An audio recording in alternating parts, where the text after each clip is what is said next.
Ano naman ito? Ano naman tito mais versus Mr. Juto Calzo. Mukha kang lalaki, hindi ka mukhang babae. Bakit ka nagalit nung tinawag ka ng mga tao sa paligid mo na sir? Mukha ka naman talagang sir. Sa itsura na yan, mapagkakamalan bang ma'am yan, ha? Doon lang ho tayo sa katotohanan. Pasensya na pero hindi ho talaga siya mukhang babae.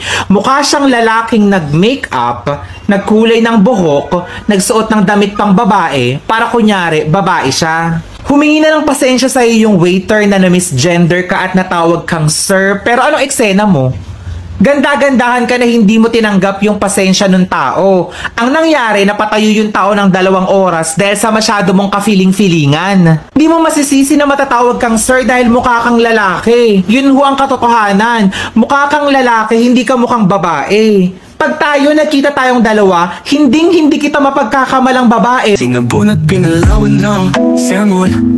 Dito, si Sir Mr. Juto Calzo. Mukha kang lalaki, hindi ka mukhang babae. Bakit ka magalit nung tinawag ka sa paligid mo na sir? Mukha ka naman talagang sir. Sa itsura na yan, mapagkakamalan ba maang yan, ha? Doon lang tayo sa katotohanan. Pasensya na pero hindi pa talaga siya mukhang babae.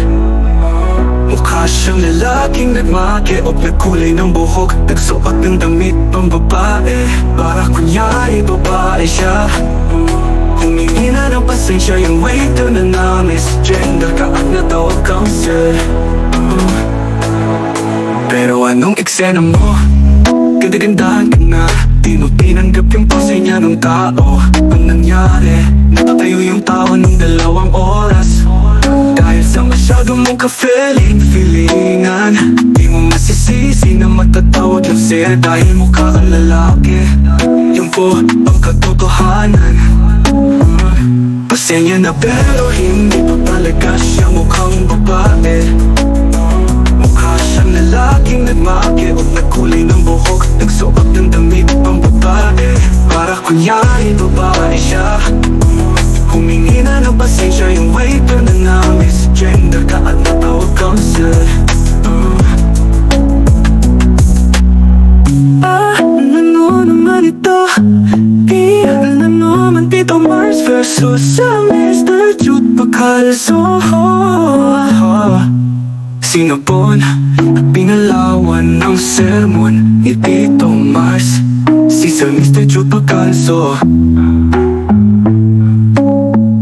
Mukha kang lalaki, di ka mukhang babae. Bakit ka magalit nung tinawag ka sa paligid mo na sir?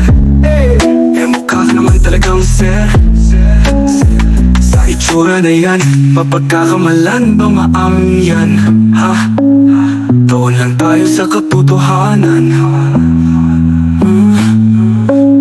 Pasensya na pero hindi po talaga siya mukhang babae. Mukha siyang lalaking nagmakeop, nagkulay ng buhok, nagsuot ng damit pang babae, para kunyari babae siya. Humingi na ng pasensya yung waiter na na-misgender ka at natawag kang sir.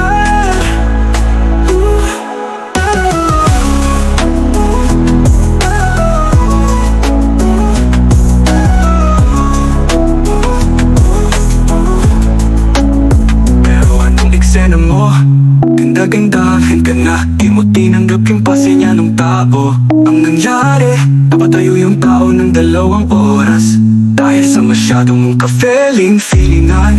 Di mo masisisi na matatawag ng sir dahil mukha kang lalaki.